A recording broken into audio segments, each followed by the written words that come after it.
¿Ya está? Ya, perfecto, bien. Nos faltan ver los temas de la Segunda Guerra Mundial. Uno es la participación de México, el otro son las consecuencias de la Segunda Guerra Mundial. En cuanto a la participación de México, durante el inicio del conflicto, México le va a seguir vendiendo petróleo a Estados Unidos, ya que se van superando las broncas con el tema de la expropiación petrolera. El Golfo de México se convierte en una zona de intensa actividad de barcos petroleros mexicanos con destino hacia Estados Unidos.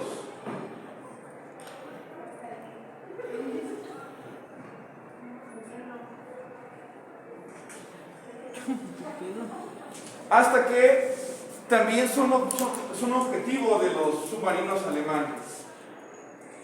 En los 42 unen el primero, el Potrero de Llano, y un mes después, si no me equivoco, unen el Faja de Oro. Y en el entonces presidente Manuel Ávila Camacho no le queda más remedio que llevar a México hacia la Segunda Guerra Mundial, o mejor dicho, dirigir a México en la Segunda Guerra Mundial, dado que ya Alemania metió a la fuerza a México.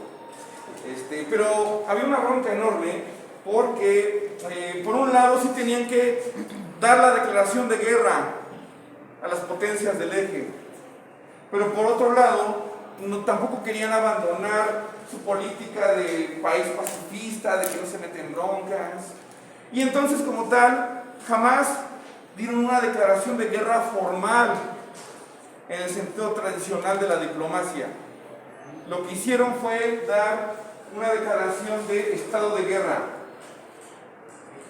Como tal, los embajadores alemán, italiano y japonés en México no reciben como tal una declaración de guerra, y tampoco los embajadores de México en Alemania, Japón e Italia tampoco entregaron a sus gobiernos acreditados una declaración de guerra. Lo que entregaron fue un aviso de estado de guerra. Es como estar en guerra sin estar en guerra. Es como cuando te están dando una cromada de rifle y de repente la chava te voltea a ver y te dice ¿qué somos? Y tú, yo historiador, no sé tú qué seas. Y como tal no dices que somos novios, pero tampoco dices que no son nada. Es decir, son y no son. Ustedes me entienden, ¿no? Sí, se les ha pasado, jamás de una. Entonces, en eso consiste el estado de guerra. Es estar en guerra sin estar en guerra. Una cosa rarísima. Igual que tu liga fallido, que nunca fueron novios, pero tampoco se acaban en ser nada.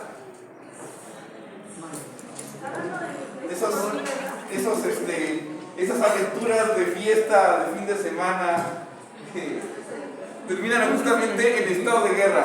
Es una forma de entenderlo. Ahora, Ávila Camacho va a aprovechar esta coyuntura para poner más orden en el ejército, disciplinarlo más. Ya desde antes el ejército mexicano seguía siendo un motivo de conflicto, porque existía temor todavía de que se levantaran armas, como ocurrió durante toda la revolución, durante los primeros años después de la revolución, y como ocurrió durante todo el siglo XIX. Existía ese temor de que los militares mexicanos se volvieran a levantar en armas. Entonces hubo esfuerzos previos a la Segunda Guerra Mundial por ponerlos en orden.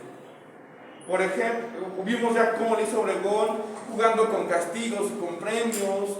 En tiempos de Cárdenas, por ejemplo, lo que hacían era una rotación de mandos, que ningún comandante estuviera demasiado tiempo con una sola unidad, para que esa unidad no generara lealtad hacia el comandante. Los iban cambiando. A veces también iban cambiando las unidades de combate de una zona militar a otra. Pero esto era un mecanismo un tanto aleatorio y vamos a llamarlo empírico. Durante la Segunda Guerra Mundial, y con la entrada de México en la guerra, ahora sí, el gobierno mexicano, encabezado por Ávila Camacho, tiene el pretexto legítimo para poner orden de manera sistemática en los cuadros de mando del ejército. Lo que alguna vez fue algo empírico y aleatorio, esta rotación de mandos, se vuelve ahora algo constante. El comandante sabe que va a estar quizá 3, 4 años en su unidad y después lo van a mover a otra unidad. Pasado ese tiempo, ya se vuelve algo constante y hasta la fecha sigue siendo así. Pero no es el único mecanismo que llevan a cabo para disciplinar al ejército. El otro es la creación del Estado Mayor Presidencial, que ese Estado Mayor Presidencial de aquel entonces, dejen de verse los músculos, el Estado Mayor Presidencial de ese entonces no es el Estado Mayor Presidencial de hace un par de años, que estaba encargado de la vigilancia y de la seguridad del presidente.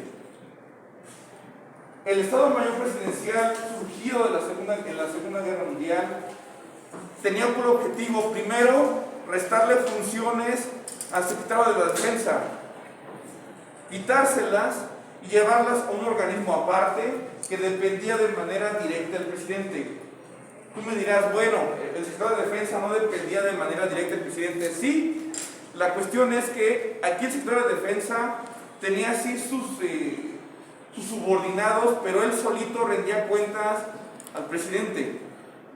Aquí, en cambio, con el Estado Mayor, son al menos 5 jefes de Estado Mayor de 5 departamentos distintos que rinden cuentas al presidente. De tal manera que en lugar de que sea el secretario de Defensa solamente una persona quien rinde cuentas, aquí son 5. Esto le permite al presidente tener un mayor control sobre el ejército, le permite cruzar información. En lugar de tener información de solamente un individuo, recibe de 5 distintos. Es como cuando quieres saber lo que pasó en una peda, no te limitas a escuchar solamente una versión, escuchas la mayor cantidad de versiones posibles, de ser posible, de las personas involucradas en el chisme, para que tengas una versión más completa del chisme. En eso consiste el Estado Mayor Presidencial. Este Estado Mayor estaba integrado por 5 departamentos en aquel entonces, cada uno con una función distinta. Había uno, por ejemplo, encargado de funciones de inteligencia, otro de inteligencia y de espionaje, otro encargado de las unidades de combate, otro encargado de la industria militar, y así cada uno de ellos, otro encargado del personal, de dar ascensos, reconocimientos, medallas, etc. Entonces, este Estado Mayor Presidencial ayuda a controlar más al ejército y eventualmente también ayuda a su profesionalización. El Estado Mayor y todo lo que hace Ávila Camacho durante la Segunda Guerra Mundial ayudan, Edwin, ponga atención, ayudan a que el ejército se profesionalice, se aparte de la política y se dedique única y exclusivamente a su función, que es ejercer violencia especializada, dedicarse únicamente a actividades militares, no a actividades políticas. Esto va a ser clave más adelante, cuando estemos en los 60s, en los 70s, en toda América Latina habrá levantamientos militares, menos en México, y no nos va a ver justamente por este proceso. ¿Qué pasó? Bueno, ahora la participación de México. La participación de México en la Segunda Guerra Mundial es tanto militar como económica. La parte económica es la decisiva. Realmente la mayor aportación de México a la Segunda Guerra Mundial fue su participación económica. Su participación militar no lo fue tanto, pero obviamente esto no luce. Es decir, lo que hizo México durante la guerra fue venderle sobre todo materias primas a Estados Unidos, petróleo, minerales industriales, cosas que servían para el esfuerzo bélico, y también venderles manufacturas civiles. Durante la Segunda Guerra Mundial, recuerden que toda la industria norteamericana se reconvierte en industria militar. Dejan de producir bienes de uso cotidiano, muebles, ropa, juguetes, etc. Pero la población norteamericana sigue requiriendo esos bienes. México se los va a vender. La bronca es que México no estaba industrializado. Tenía bien poquitas industrias y nada que sirviera de manera eficiente. Lo que hace Estados Unidos es invertir dinero en México, en la industria mexicana, desarrollarla y que ahora sí desarrollada le pueda vender cosas a Estados Unidos. Este va a ser el germen del proceso de industrialización en México. México va a dejar de ser un país agrario y a convertirse en un país industrializado a partir de la Segunda Guerra Mundial, a partir de su entrada en la Segunda Guerra Mundial. Y con esto van a detonarse un montón de fenómenos más. Va a dejar de ser un país agrario para ser ahora sí un país urbano. El país que conocemos hoy en día se debe en buena medida a la Segunda Guerra Mundial. Y hay más fenómenos que se detonan a partir de la participación económica de México en la guerra. Pero de eso hablaremos más adelante cuando lleguemos a Milagro Mexicano. En cuanto a la participación militar, el temor de Estados Unidos era que Japón invadiera, desembarcara en las costas mexicanas, en las costas del Pacífico, y que desde ahí avanzara hacia Estados Unidos. Pongan atención de aquel lado. Ese era su temor. La intención norteamericana era inicialmente poner tropas norteamericanas en territorio mexicano, en la costa del Pacífico, para defenderlo. Que por cierto, Japón sí tenía planes de desembarco.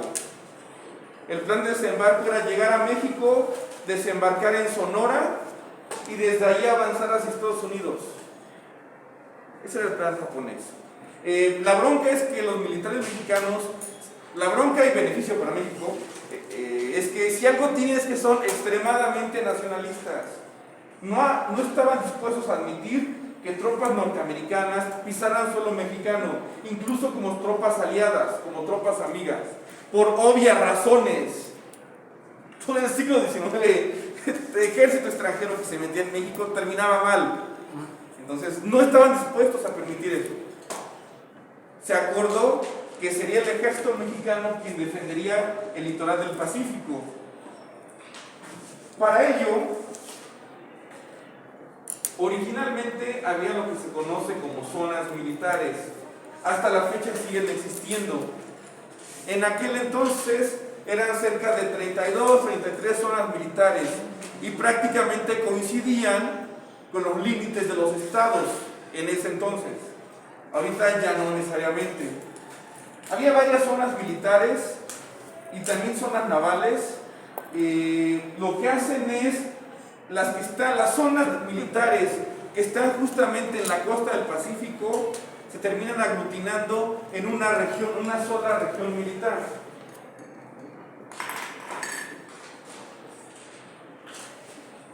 Esa sola región militar va a ser la primera región militar de México. Después van a crear la región militar del Golfo. Pero la zona más caliente para el gobierno mexicano va a ser la región militar del Pacífico.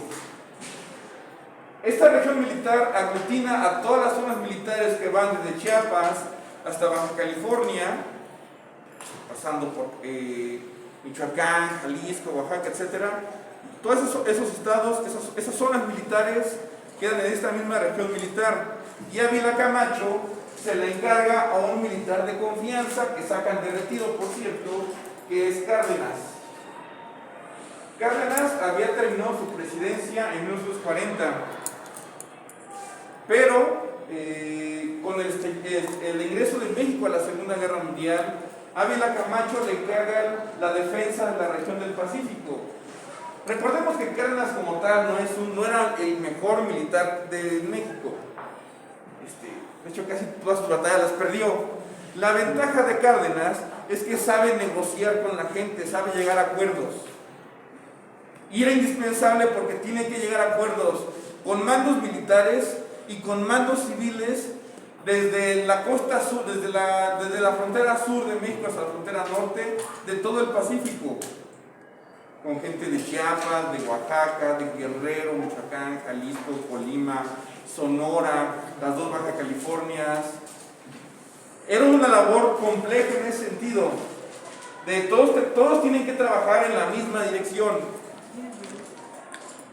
Como cuando estás en tu práctica de laboratorio, que todos tienen que estar debidamente coordinados, todos tienen que hacer su parte. Y hay alguien que tiene que organizarlos para que salga bien. Ejemplo. Una mala organización, una mala dirección lleva a resultados funestos. Entonces, Cárdenas ese es encargado del laboratorio que va a poner orden en toda la región militar. Ahora, por cierto, si bien los militares mexicanos se niegan a permitir que tropas norteamericanas pisen suelo mexicano, eso no significa que no se les dé cierto espacio de maniobra en México. Se permite, por ejemplo, que aviones norteamericanos vuelen espacio aéreo mexicano, sin broncas. Eso sí, le pega a la soberanía, pero de todas formas México no es como que tuviera una fuerza aérea para defenderse. Entonces, eso se permite. Ahora, en cuanto a la defensa del Pacífico, en cuanto al envío de tropas al extranjero, originalmente la intención no era enviar un escuadrón de combate. Inicialmente la intención de Ávila Camacho era enviar una división de infantería. ¿Esto lo puedo borrar? Sí. Ávila Camacho quiere llevar una división de infantería. La cuestión aquí es que los norteamericanos le rechazan la oferta de la división. Unos meses antes, casi un año antes, los norteamericanos se alían también con Brasil. Brasil lo que hace durante la guerra es enviar una brigada de infantería que es entrenada por los militares norteamericanos. Esa brigada de hecho va a participar eventualmente en Italia. La bronca es que los norteamericanos descubren que sus militares brasileños son increíblemente indisciplinados. Les cuesta mucho enseñarles a comportarse como soldados. Teóricamente son soldados profesionales, pero no están a la altura de la Segunda Guerra Mundial. Y hay muchas cosas que no saben, pero que quieren saber, y que los norteamericanos tienen que empezar a enseñar que primero que están rependejos, y tienen que enseñarles prácticamente desde cero. Tienen muchas broncas entrenando a los militares brasileños. Como sea, queda la brigada y le envían a combate. Cuando Ávila Camacho les propone enviar una división mexicana, lo que pasa por la mente de los militares norteamericanos es: va a pasar lo mismo que con los brasileños. Va a ser una bronca de entrenarlos. Y los brasileños, una brigada está compuesta por unos 3,000 hombres. Los mexicanos quieren enviar una división, 10,000 hombres. Más del doble. Poco más de 3 veces más. No querían esa bronca los norteamericanos. Y la respuesta inicial del gobierno de Roosevelt fue: ¿saben qué? No hace falta, ustedes enfóquense en lo que están haciendo, ya después vemos si necesitamos algo de ayuda de ustedes. Pero de entrada no los querían. Es ese cabrón huevón que sabes que va a cagar tu trabajo en equipo y no lo quieres tener, punto. Sí soy. Eventualmente se acuerda que México va a enviar este escuadrón.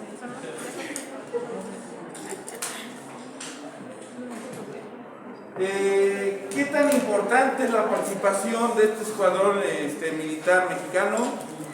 Nula, prácticamente nula. Pero a ver, vamos por partes.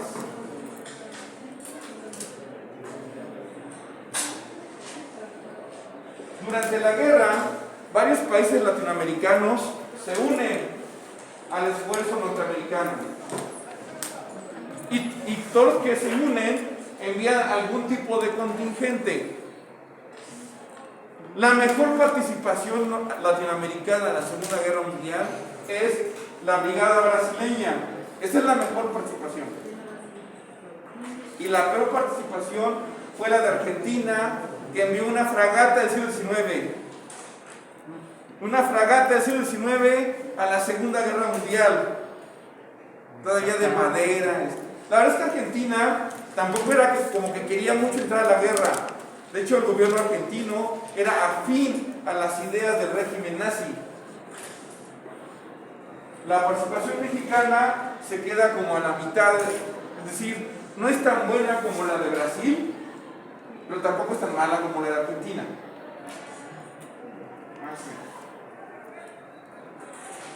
Se decide enviar un escuadrón de combate, primero porque van a ser muy pocos, es decir, entre pilotos, mecánicos, médicos, oficinistas, radiooperadores, etc., estamos hablando de 200 hombres. No va a ser tan complicado de enseñarles a hacer su trabajo, primero. Segundo, es un contingente pequeñito. En México, por ejemplo, de cara a la Segunda Guerra Mundial, se reactiva el servicio militar nacional, o más bien se activa por primera vez realmente. Se teme una invasión japonesa y se sabe que con las tropas que hay, las tropas profesionales de ese momento, no va a bastar para defender el país, que hará falta reclutar a los conscriptos. La bronca es que la población mexicana era renuente a enviar a sus jóvenes al servicio militar. En ese entonces y hasta la fecha, un chingo de jóvenes que cumplen 18 no quieren o de plano no hacen su servicio militar. Y eso que nada más es los sábados, no es estar encuartelado toda la semana, es hacer cosas bastante chafas realmente.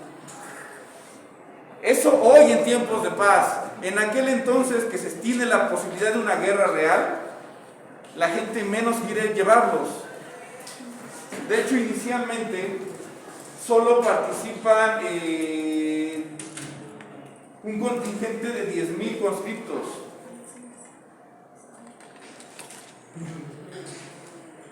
Guarden su celular, no lo quiero ver. De 10,000 conscriptos, no envían más. Que son conscriptos que sí encuartelan toda la semana, el fin de semana, si les dan francos, pero en principio se los van a preparar bien, pero son poquitos realmente. Insisto por esto que la gente realmente no quería enviar a nadie a la guerra. Entonces también por eso es que enviaron un escuadrón. Son poquitos hombres y además son militares profesionales, de manera que pues en principio se listaron voluntariamente, saben a lo que van, los envían, hacen un proceso de selección muy riguroso, sobre todo con los pilotos, y los envían a Estados Unidos, específicamente a Texas, a ser entrenados. Los entrenan con un avión que es el P-47. Es un avión de combate que, sin embargo, durante la Segunda Guerra Mundial se utilizó mucho, sobre todo para operaciones de apoyo a tropas en tierra. Sí servía para combates con otros aviones, pero resultó ser mucho más útil para operaciones de ataque aire-tierra, básicamente. Así se utilizó en Europa, así se utilizó en el Pacífico, y reciben ese entrenamiento. Esto ocurre en 44, en esos 44 envían ese contingente a Estados Unidos a ser entrenado. Ya saben que Alemania y que Japón van perdiendo la guerra. Entonces quizá no es que haga tanto falta un escuadrón pensado para combate con otros aviones, sino para apoyar a las tropas que van avanzando sobre el territorio enemigo. Es un entrenamiento increíblemente complicado, entre factores técnicos, factores de combate como tal.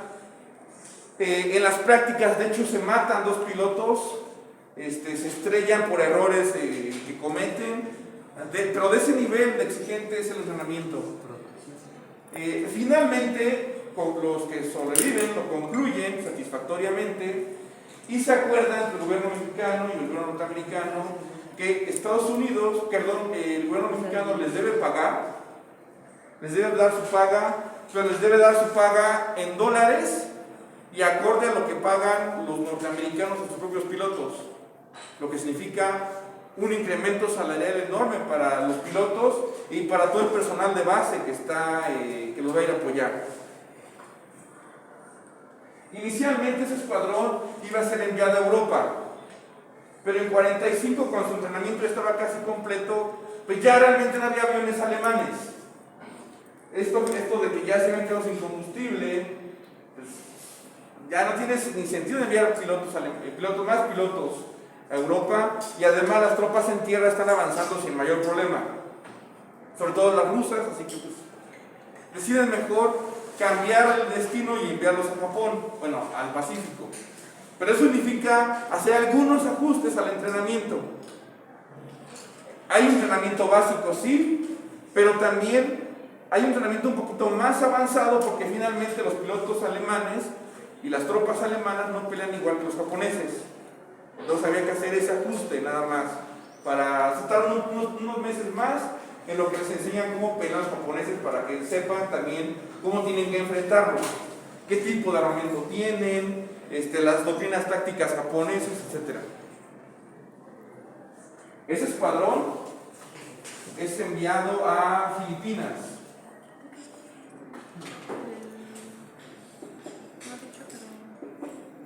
Lo envían a Filipinas porque justamente en 45 todavía hay combates en la región entre las tropas norteamericanas y las japonesas, y también porque en Filipinas hay una población de habla española. Recuerden que Filipinas fue parte del Imperio Español, entonces pues va a ser un poquito más fácil que el contingente mexicano llegue y se entienda con la gente del lugar. Una vez ahí, ¿cuál es su participación? Pues no es mala, pero tampoco es así tan buena. Hay que entender, Filipinas es una zona muy accidentada desde el punto de vista geográfico, y también en cuanto a los efectos del clima. Es muy fácil que ocurran cambios atmosféricos, y eso afecte a la navegación aérea. Es frecuente que ocurran accidentes aéreos en aquel entonces. Muchas veces los pilotos norteamericanos no querían tomar las misiones por esos riesgos. Y ya llevan también los norteamericanos mucho tiempo peleando. Ya muchos van condecorados, ya realmente no tienen nada que demostrar. Los mexicanos que van llegando pues sí tienen mucho que demostrar, así que toman misiones que los norteamericanos no toman. Es un punto bueno para los pilotos mexicanos. Ya en misiones tiene un resultado aleatorio. Sí atacan a las tropas japonesas cuando las tienen que atacar, pero también pasa muy seguido que cometen errores y le tiran las bombas a los norteamericanos. Y cuando regresan a la base y descubren que les están reclamando de que pues, dieron bombas encima de tropas amigas. Pero bueno. También pasan errores de detalles mecánicos. De repente más de un piloto cae en tierra porque pues, alguna falla mecánica. También por ejemplo en alguna ocasión se cae una bomba por error, pero la explosión cae en la jungla filipina, la explosión es más grande de lo que se esperaba, y ya que regresan a la base reciben una felicitación porque destruyeron un depósito de combustible japonés. No lo sabía, nada más cayó así por error. Hay bajas mexicanas en la campaña, mueren, si no me equivoco, como 5 pilotos. También hay algunos que terminan en el hospital, no tanto por heridas de combate, sino por enfermedades venéreas, enfermedades de transmisión sexual. Los mexicanos, tanto pilotos como el personal de tierra que los apoyaba, pues de repente se metía con Filipinas, no se podían poner un condón. Pero bueno, nada que no quite un poco de penicilina. Eran chavos.